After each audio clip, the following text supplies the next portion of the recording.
Olá, está começando o Jornal da CUT, Central Única dos Trabalhadores. Este ano, o Rio de Janeiro está sediando a Conferência das Nações Unidas sobre Desenvolvimento Sustentável, a Rio+20.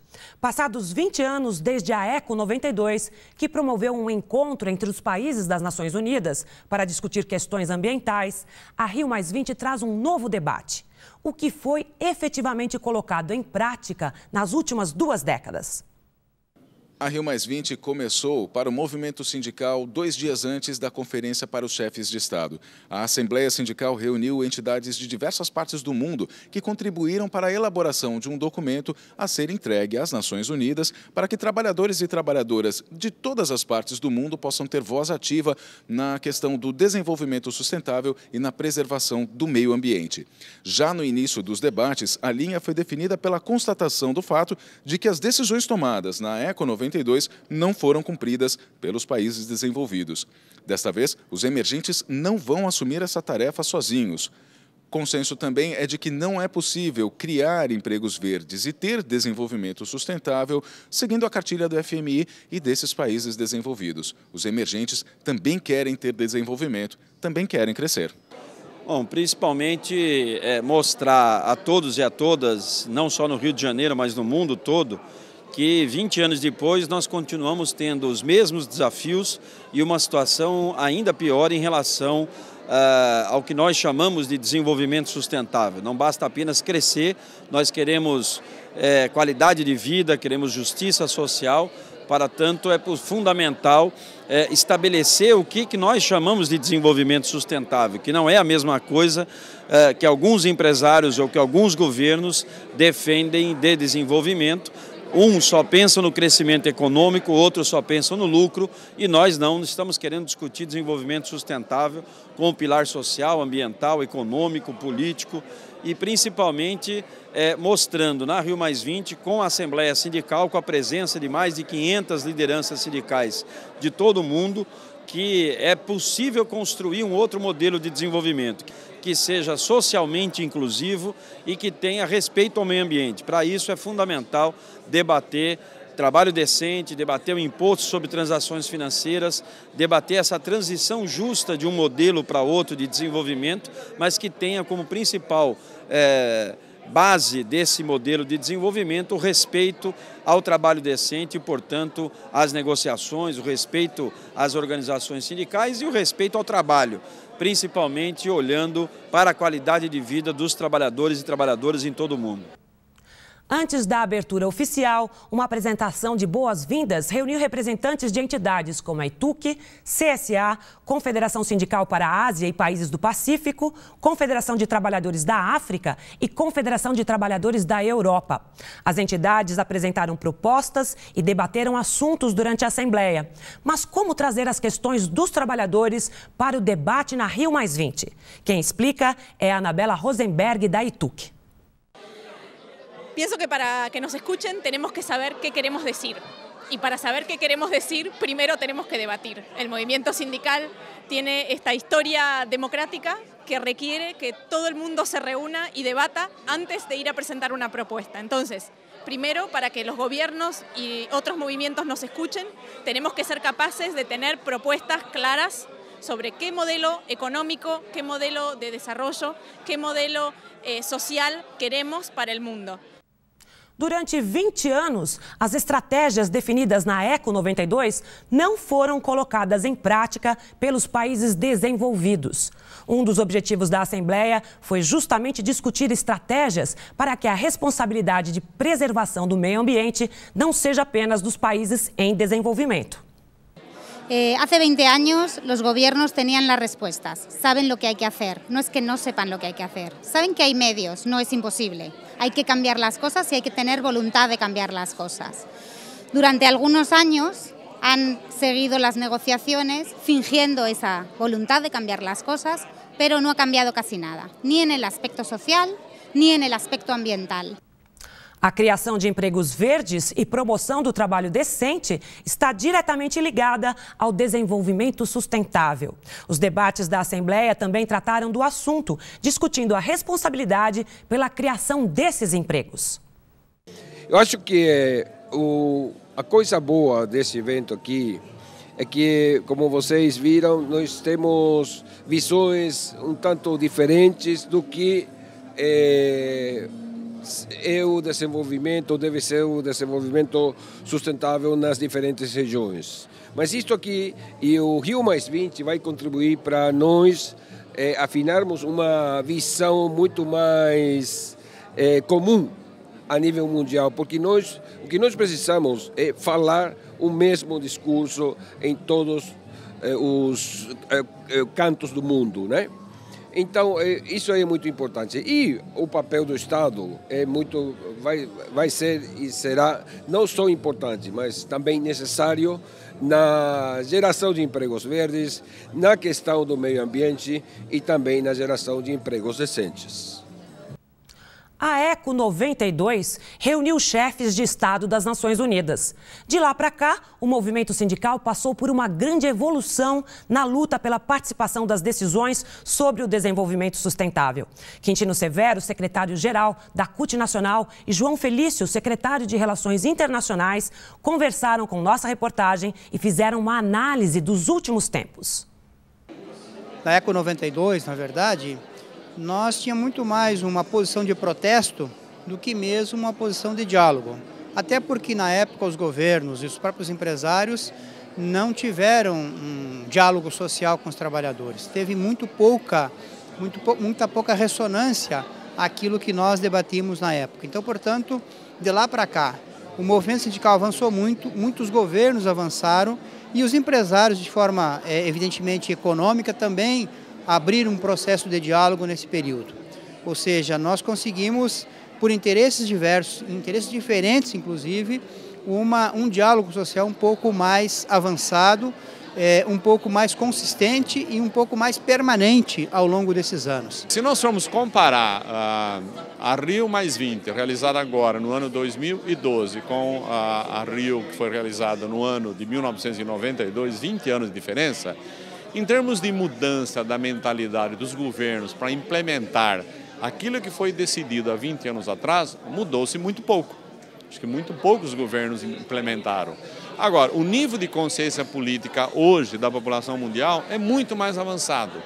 Hoje nós temos um nível de consciência muito maior das sociedades em todos os países, da importância de você debater desenvolvimento sustentável vinculado ao mundo do trabalho, por exemplo. Neste caso, eu acho que houve um avanço. Agora, para que haja mudança de mentalidade naqueles que são responsáveis pela gestão, pela implementação de políticas públicas, eu acho que mudou muito pouco. A Assembleia do Movimento Sindical contou com vários debates sobre diferentes assuntos. A CUT participou ativamente das discussões. Grupos de trabalho também foram realizados. Carmen Foro, secretária nacional de Meio Ambiente da CUT, coordenou o GT sobre acesso sustentável de alimentos, energia e água.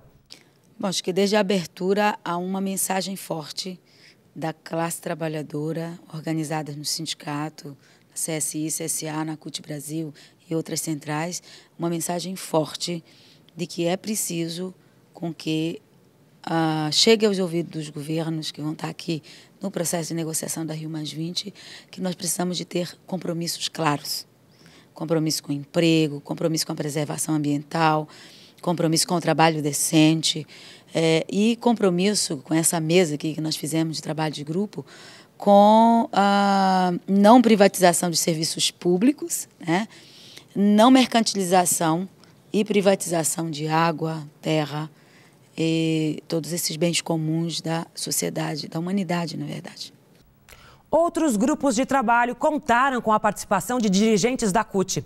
A mulher e os jovens foram tema de um deles. O desafio da criação de empregos verdes foi o ponto principal para a discussão do tema. Rosane Silva, secretária nacional da Mulher Trabalhadora da CUT, deu sua contribuição para a construção de novas propostas. a classe trabalhadora mundial, estamos aqui nesses dias na Rio+20, aqui no Rio de Janeiro, exatamente para trazer o nosso conceito sobre trabalho verde. O nosso conceito sobre trabalho verde é, de fato, trabalho decente, aonde não seja dado às mulheres os trabalhos mais precários, às mulheres e aos jovens, que nós mulheres sejamos respeitados pela nossa condição como ser humano, sejamos respeitados na sua integralidade, que de fato se gere mais e melhores empregos, e aí tem algumas políticas que são fundamentais para nós, políticas públicas para atender de fato as necessidades da maioria da população, e exatamente nessa ideia de que é possível construir um outro modelo de sustentabilidade, que nós queremos trazer de fato essa ideia de que a natureza é um bem comum e deve ser preservado para o bem de toda a população mundial e não somente para atender os mercados. A OIT, Organização Internacional do Trabalho, apresentou seu programa de criação de empregos verdes e trabalho decente. A iniciativa foi tema do debate sobre investimentos para a economia sustentável. Então, estamos trabalhando em uns 20 e picos países para ver dentro de cada economia, dentro de cada país, visto a estrutura social, o mercado de trabalho e também as estrutura setorial da economia, quais são os setores mais afetados, quais são as possibilidades de esse setor ser mais amigável com o meio ambiente. Então, qual vai ser o impacto no emprego, no volume, na qualidade do emprego e também na geração e distribuição de renda.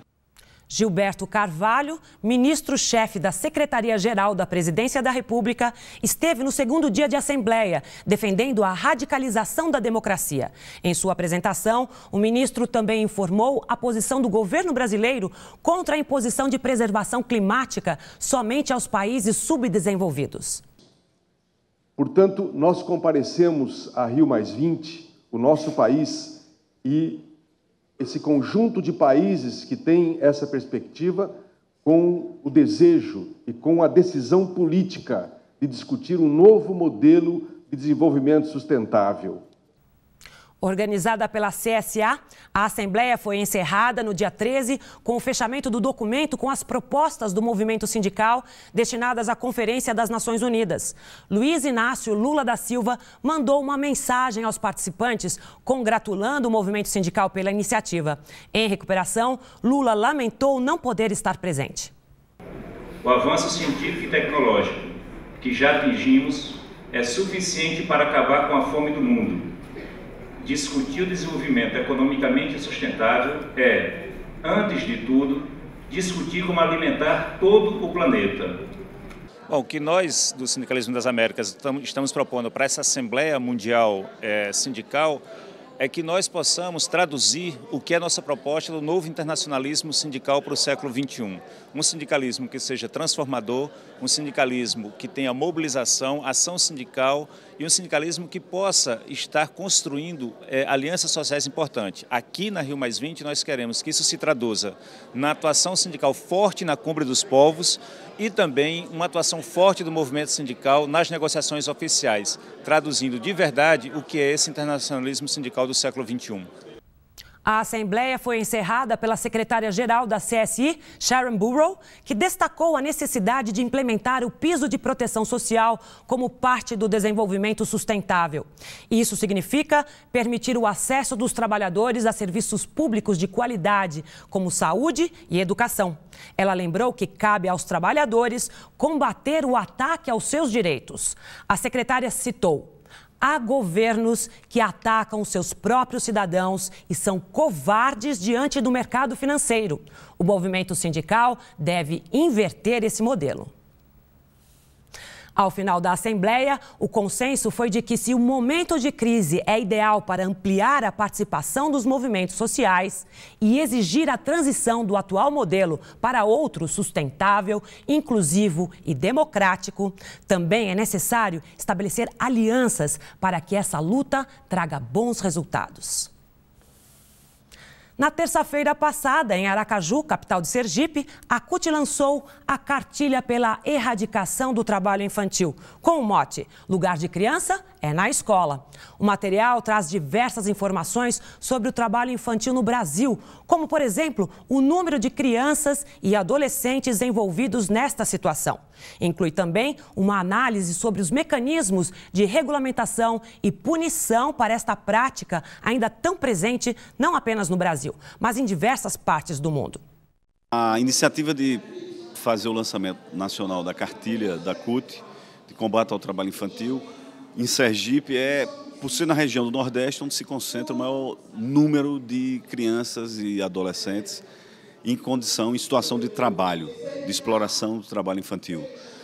E também por ser um estado que a caravana do Fórum Nacional da Educação do Trabalho Infantil passou e tem uma mobilização, um movimento importante, né? No Congresso Estadual da CUT Sergipe, nós encontramos companheiros e companheiras que fazem parte do Fórum Estadual e fechamos a agenda para lançar em Sergipe. O objetivo, inclusive, é de dar continuidade aos lançamentos, fazendo o mesmo caminho que fez a caravana nacional de combate ao trabalho infantil, chamada pelo Fórum Nacional da Educação do Trabalho Infantil, que é uma ONG que tem apoio do governo, da OIT, a CUT faz parte da UFNPET. E reforçar essa luta, esse trabalho. Certo? O dia 12 de junho é o Dia Mundial de Erradicação do Trabalho Infantil, mas esse dia é o dia simbólico, mas nós não podemos ficar só nesse dia chamando a atenção da sociedade, chamando os movimentos para, nesse dia, combater, apenas nesse dia. Nossa intenção é de fazer um trabalho cotidiano. Na última quarta-feira, dia 13, a Câmara dos Deputados aprovou o texto principal do Plano Nacional da Educação, PNE. Foi definido que o investimento público na educação será de 8% do Produto Interno Bruto, além de 50% dos recursos provenientes dos royalties do pré-sal. Dessa forma, ao final de 10 anos, o investimento no setor educacional deverá ser de pelo menos 10% do PIB. Apesar dos 10% terem sido incorporados ao relatório principal do PNE, os deputados que reivindicavam a aplicação direta desse percentual não ficaram satisfeitos. Segundo eles, os recursos advindos do pré-sal ainda não estão garantidos e não se sabe qual será o seu montante. Os 10% do PIB continua sendo o grande centro de tensionamento, o grande centro de discussão. Nós esperamos que os deputados se convençam. Existe muita possibilidade da gente conseguir esses 10%. Se não conseguir os 10%, existe a possibilidade de nós conseguirmos aumentar, inclusive, o que não é, em hipótese alguma, a nossa vontade. Nós queremos 10%. Porém, já existe uma possibilidade de que seja um investimento de 8% direto na escola pública, né? Ou seja, 8% para a educação pública. Mas nós vamos continuar a briga no Senado, né? Vamos pressionar os senadores, continuamos na nossa disputa, trazendo a sociedade junto para o debate. O país não pode ficar mais um ano sem ter um plano nacional de educação, sem ter um norte para a educação brasileira. Isso é fundamental. E nós chamamos a atenção, a CNTE inclusive fez um editorial bastante contundente na semana passada, dizendo que bastava de postergação no processo de votação do Plano Nacional de Educação. Nós estamos num processo de votação e, sem dúvida nenhuma, para nós isso é muito importante, porque havia o risco, inclusive, de não haver votação do PNE esse ano, devido às eleições que vão ocorrer em outubro. Mas nós conseguimos, através dessa pressão, fazer com que a comissão especial, que o relatório fosse lido e que o processo, né, de tramitação na Câmara se iniciasse. Portanto, agora cabe a nós fazermos um outro processo, que é o de pressionar todos os parlamentares, todos os congressistas a aprovarem, por exemplo, os 10% do PIB investidos na educação. Além, é claro, numa articulação com o movimento estudantil e outros setores sociais, né, que também os recursos, os 50% do fundo social do pré-sal também sejam investidos na educação. A Anatel, Agência Nacional de Telecomunicações, realizou uma operação na qual fechou a Rádio Cúpula na Rio+20. A emissora de caráter comunitário transmitia um programa com a participação do presidente da CUT Rio, Darby Garaia, quando fiscais da Anatel lacraram a rádio. A CUT lamenta a atitude da entidade que coibiu o acesso à comunicação da classe trabalhadora. A central exige que o poder público, por meio de seus órgãos, garanta o funcionamento de todos os veículos de comunicação pública, comunitária e independente. Uma pesquisa realizada pela CSI, Confederação Sindical Internacional, apontou que os brasileiros são os mais otimistas sobre o futuro. A pesquisa no Brasil mostrou que 69% das pessoas acham que o Brasil está indo na direção certa. A média mundial é de 38% de respostas positivas. E mais, 46% das pessoas no Brasil pensam que as gerações futuras estarão em uma melhor situação. Na média global, 27% das entrevistas tiveram a mesma opinião. E o Jornal da CUT fica por aqui. Até a nossa próxima edição.